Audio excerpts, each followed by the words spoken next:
Hey guys, Big Chonis. Happy Saturday to you all. Wanted to come to you guys with a video on my thoughts on Bitcoin. Remember, we are only 2 days away from Bitcoin's halving. What are we going to have to talk about after this thing is done? We have to wait another 4 years for the next one, I guess, right? So let's just talk about what is apparent in this chart here. Bitcoin once again is back up around the $10,000 area. This is the third time we've been up here during this downtrend of lower highs and lower lows that are still prevalent in this overall market, this market that we've been in this range for, I know, since our 14K top, for almost a full year. And with all these dips and rips and dips and rips, we are once again back at the 10K area, which is definitely interesting. This advance back up here, just tremendous. Can't believe we were basically under 4K a couple months ago and less than a couple months ago, like, 6 weeks ago. And we basically achieved a monumental pump here of once again Bitcoin pumping over 100%. Now we've seen this. I mean, how many times have we seen these pumps? This is a 64 percenter. This is a 40 percenter. And of course, our big one here that gave us over 300%. So, in this, since our $14,000 top bear market, if you will, bear drawdown, we've had these intra drawdown pumps that are just tremendous and have offered great opportunities. So, is this one going to be different? Is this one going to basically not give a full retrace? Here's our low, here's our high, here's our lower low, here's our low, here's our high, here's our lower low, here's our low, here's our high. Are we going to break this cycle of putting in a lower low when Bitcoin retraces? Now, the past couple retracements, they really haven't taken very long. We got up here pretty quick from 7K to 10K and came right back down.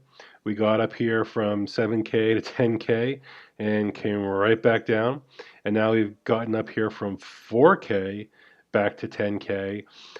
Can we quantify how long any kind of retracement can happen? As well, can we quantify, if this move is actually done? Okay. Now, people talk a lot about volume, and let's face it here, ever since our dump down here, which does line up with bottoming volume, capitulation volume, we had something similar here on the top. Okay. But I think the volume has been very strong as a lot of retail and investor grade potentially are coming into Bitcoin, taking positions during this time period, and basically, hedging against the future uncertainties. I want to do a kind of a look here from 50,000 feet, if you will. I go to log scale. I am on Bitstamp, so it gives us a lot more, overall price history. Let's just talk about, wick to wick to wick. We still really technically haven't tested our upper boundary line here, which could seriously take Bitcoin as high as 11K and change. And then still, obviously putting in another lower high, right? That could bring us right back down here. It's hard for me to say that this is the end of the bear market and that we're just going to scream a lot higher, based on the fact that every time it seems like we're doing that, this time here, this time here, this time here, the markets had the rug, pulled out from under them. Another thing we want to quantify on the weekly here, 1, 2, 3, 4, 5, 6, 7. This is our eighth green week in a row. Now, we've had some very bullish weeks here back in 2016, 2017. from a weekly standpoint, where we've put just a string of very green weeks in a row, namely in April of 17, Bitcoin at 11K, sorry, at $1,000, 1, 2, 3, 4, 5, 6, 7, 8 weeks of just straight up move here. And then we actually had quite a decent correction, and we actually did that of about 40%. So even in these parabolic bullish moves here, there is major corrective moves here. Another one, 40%. Okay, another one here, 40%. So Bitcoin tends to rip and then take a pretty quick pull down when it even in these bullish upthrust markets there. Now, assuming that 10K for now is the top area, obviously a 40% drawdown will put us somewhere around the 6K area, and obviously that would still quantify a higher low than way back down here. But will we do that? The weekly chart, middle Bollinger support continues to hold. Upper BB resistance is as high as 10.7. Okay, our EMA 12 and 26, they are still in a bearish stance here. They are getting so close to testing initially. And we do want to see that confirmed crossover here. We had this one here. It was a fake out. We crossed bullishly, only to cross back bearishly rather quickly. We can see something similar in terms of the trough of how low our EMA 12 got on the weekly.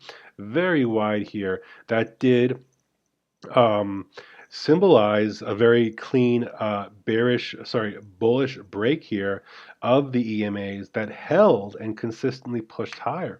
So are we still in the early stages of that? What's so interesting about this time and that time is, we definitely risen a decent amount here before we broke bullish here on our EMA cross. Bitcoin was up about 50% before we had that cross there. Now Bitcoin is up, over 150% before we've had this cross here. So I don't think these are the same circumstances. I think the fact that this bearish market here was able to draw out through several months of consolidation, putting in a higher lows before we were able to sustain a very good rally here, this still feels like a reaction viciously to the breakdown and then the slingshot back there. The fact that we've already achieved 150% bounce and we still haven't crossed our EMAs here, it kind of tells me that we definitely need some time to consolidate before I feel we can really advance a lot higher. And a lot of this driven price action arguably can still get fall back to the Bitcoin halving, which I mentioned is only 2 days away. So what's this market going to look like when everything is done? Now, as you can see, we have found weekly support now above the MA50. We're still way above the 100. And then once again, our MA200 on the weekly has saved the day, right? It saved the candle. This was our close below, slingshot right back up. This was our double test. This was our close below. This was our slingshot back up. We had just a little pullback the week after that. Didn't actually touch the MA200, but got a little close there at $5,600, off by a couple of bucks there, and then on we went. So the MA200 once again has saved the day. We can also see, relatively speaking here, our moving averages are pretty close and are in the proper format of the 50 above the 100 above the 200. Okay, so MA50 being able to maintain that as support around $8,700 would be very ideal for this structure to be extremely bullish and to continue in that bullish stance. We can see our weekly Ichimoku cloud. Remember last time the upper band of the Ichimoku was the top. Okay, this was the top, as well as here. This was the top. So we have two circumstances where the top Ichimoku cloud was the major resistance, okay, that basically stopped Bitcoin's bullish runs in its tracks. Now that could take us again up to around 10.7. Okay, closing inside the cloud would be ideal for this current circumstance. But remember, we got a day left before this weekly candle closes. Closing below 9,500, I would actually see this as confirmed resistance on that lower cloud area of resistance. But for now, Tenkan-sen support, sorry, Kaijin-sen support is holding at 88. Tenkan-sen's way down here at 71 and just basically flatline here. The weekly cloud has been very accurate showing these areas of support. And look how we just rode up it here once we found the cloud support, broke through it, failed to hold it, boom, tested Tenkan-sen on numerous weeks. And once we put this closing candle above Tenkan-sen, we were just off to the races there. And our volume has definitely shown that to be the case as well. Lastly here, I did want to point out the TD sequential. We are on a green 5 above a green 4. The bull trade is still in place.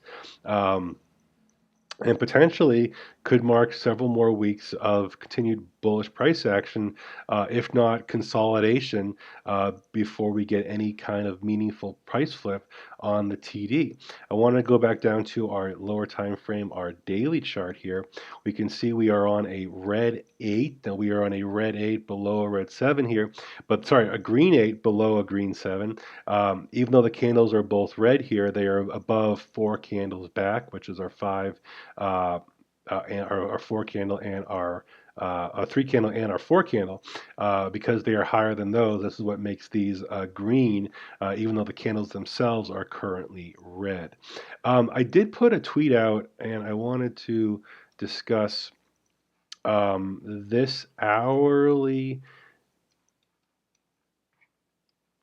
Right there. I did put this tweet out right on this candle here, and I made note of this hourly hanging man candle that I did find very interesting, and noted it on Twitter.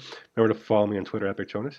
And so far, this does mark the closing candle top of this current trend here. You can see we came back down, we came back up, and we got resistance just below our previous close and almost put in another smaller hanging man candle on this back test here. And now we've fallen down here, several $100s. So from a candle on a low time frame rejection, we're basically seeing this double hanging man. But from a higher time frames here, still not the major rejection, shooting star candle, high wave, stuff like that. We actually have a hanger here on the 12-hour as well. Now, if we go back in history and ask ourselves, what do other topping patterns, what have they kind of look like here? And basically, it's a confluence of candles on the daily, okay, that sticks around the overall, area of top. This was our top here at 10.4, close around 10.3, 10.5, close around 10.2, 10.3, and then lastly here, this last area of rejection here basically sealed the deal. We have yet to have a candle like this with an extremely long upper wick that we did back here, as well as something like upper wicks, upper wicks, upper wicks. So this is still a very orderly rejection. And I want to talk about back here in the 2018 bear market here, very similar candle price actions here. We had, this is kind of a little wick here, a couple $100 here, but mostly we don't necessarily have the major defining rejections here. We just have basically a confluence of resistance, and then the market finally tires out and comes back down, tires out and comes back down. So far, this is showing, okay, that we are hitting this lower high resistance level on higher volume, okay, and we are getting that resistance which we could quantify on lower time frame with candles. We're also still pumping through this rising wedge here, especially the last little part of this here is getting really tight, okay. Now we were running this wedge here, okay, and people were like, oh, we just broke out of the rising wedge, but actually this kind of wasn't a rising wedge. I feel this top part here is more of a rising wedge, and this bottom part here is actually, it was more of a channel, you know. And I guess I would go right there. Now, as you can see, our middle channel has been holding support pretty much all the way, right? This is our lower channel, this is our upper channel, this is our middle channel resistance, turn support and maintain its support all the way. And then this second touch here of our upper channel, this was the first, this is the second, is now that area of resistance. So mid channel is down at around $7,700 here, and of course our lower channel support is a hair under 6K. I wanted to go back to our overall market here, and I want to talk about a couple things here. So from our lows of 2015, okay, to Bitcoin 20K. I'm in log. Let me go back to linear here. It's a little easier to look at. There we go. Okay. We came back down all the way to between the 78 and the 84 Fibonacci. Okay. That was our support there. Now, once that area of support was confirmed, we then switched to looking at this from an extender. Basically, how do we get back to the top of the mountain, as this now becomes our zero line. And what happened with that, we went all the way up to our golden pocket of 618 right here, okay, where we found that 14K, just a hair under it, area of resistance. And that was it there, basically. This is our bottom. This was our top up here, Bitcoin 20K. We were able to get up to about 65% up the mountain here before we failed to hold, and that basically set us on this path lower and lower and lower. So now if we're quantifying that this is the new zero line, okay, we're going to look at this very similar as well. Quantifying this was our previous high, this is our previous low, and based on that, we can see that we are once again touching the 618 area of resistance. Okay, now our golden pocket can take us as high as around 10,400. Get a little bit more wiggle room in here. Okay, but once again, we are hitting in that golden pocket area resistance on the up thrust from our previous major swing high to our current swing low. And just as it stopped out the market here at 14,000 based on the swing high of 20K, we could be doing the same thing here with the market topped off here at 10,000 based off of the high of 14K and our low here somewhere around 4K. So this is a narrative that could say our market has basically stalled out once again after reaching golden pocket resistance. I want to look at a couple indicators on the daily, and I think we'll call it a good show. Remember, guys, please hit that thumbs up button if you're enjoying my content here on YouTube. This is our chalk and money flow. Remember, once we're over our zero line, we can get very bullish here. This is very nice money flow here. We are rising up with a very nice sustained channel.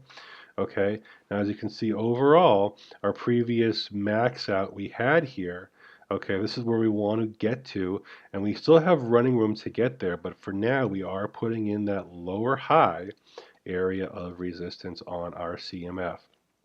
Now, our OBV has been incredibly bullish, okay, showing a higher high here, even compared to the Bitcoin 14K area. Still obviously a ways to go up here from the 20K area, but very notable here that we have a higher high in our OBV with a lower high so far in our price action.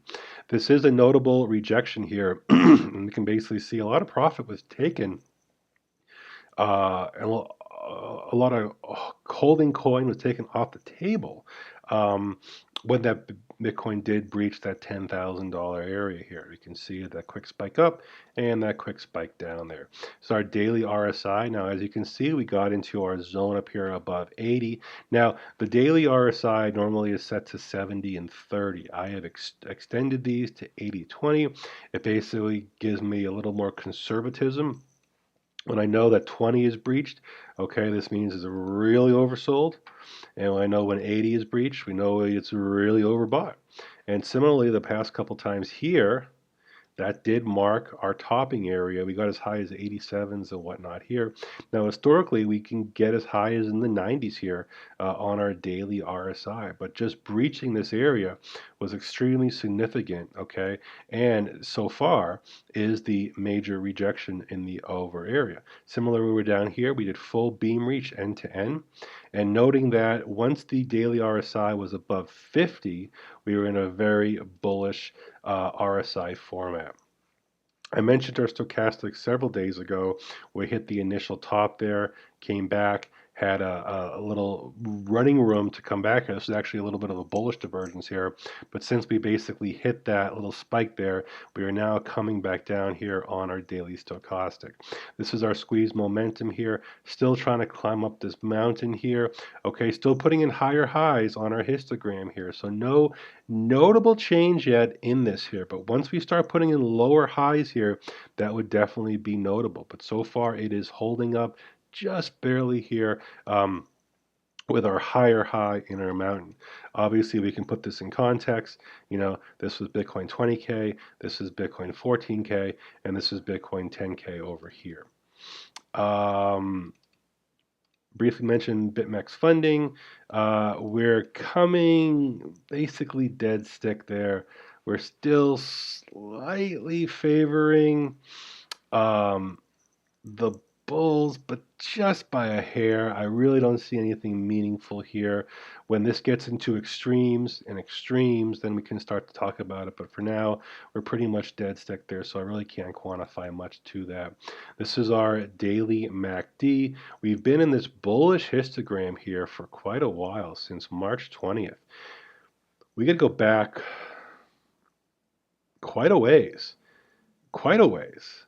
I mean, to find a consistency of bullish histos without flipping red.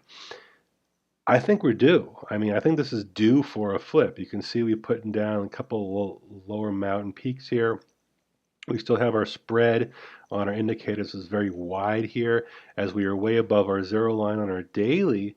But on our weekly, okay, we just haven't even. We're still below par here on our weekly MACD there, and this push here on our weekly MACD is kind of extreme. Look how quickly this mountain just peaked out right there. Okay, I just feel like the breadth of this is just overextended here on many ways there. So that's the weekly. That's the daily. We do see upper Bollinger is that resistance now. Middle BB around $8,300. We're still way above our cloud there, so we have running room to get back down and find cloud areas of support. As you can see out in the future here, we do have our bullish Kumo twist, which is something of a sign in the future. Otherwise, you know, MA 100 and 200 and the 50 are below the price action. It's always a good sign. This confluence here of our 100 and 200 at 8K is significant to remain, you know, above that overall. Once the halvening is done, which basically is Monday into Tuesday probably, we have to ask ourselves what is the landscape for Bitcoin then. Miners are kind of know they're going to get basically half the coin on the blocks that they mine. Yes, we'll be producing less Bitcoin on the open market, but miners which have a lot of coin are going to have to ask themselves, you know, is it time for me to now liquidate a lot of our coin we've been hodling as Bitcoin is at this 10K area, knowing that we're going to get less of a reward as time does go on. Now, even if Bitcoin pulls back a little bit and consolidates, you know, in the 9K area, this can definitely allow altcoins to basically flex. We've been seeing that, you know, across the board with many, some having tremendous pumps here. Okay, look at how Bitcoin dominance has pumped from 64 all the way up to 68% here, taking a little bit of a pullback here. This pullback is showing that money is now flowing into altcoins and could potentially be very significant over the next several days and weeks if Bitcoin can range and a lot of this accrued wealth and just the revaluation of Bitcoin and the crypto markets has brought in a lot more market cap and liquidity in the overall crypto space. If people have been riding Bitcoin up with a very nice gain here, maybe they kind of spread around some of that love to other coins in the market that haven't really been tested as of yet. So this is me, Big Chonis. Thank you guys for hanging out with me today on this fine Saturday. Hope you guys are staying safe, healthy, wealthy, and wise. Until next time, we'll talk soon. Peace.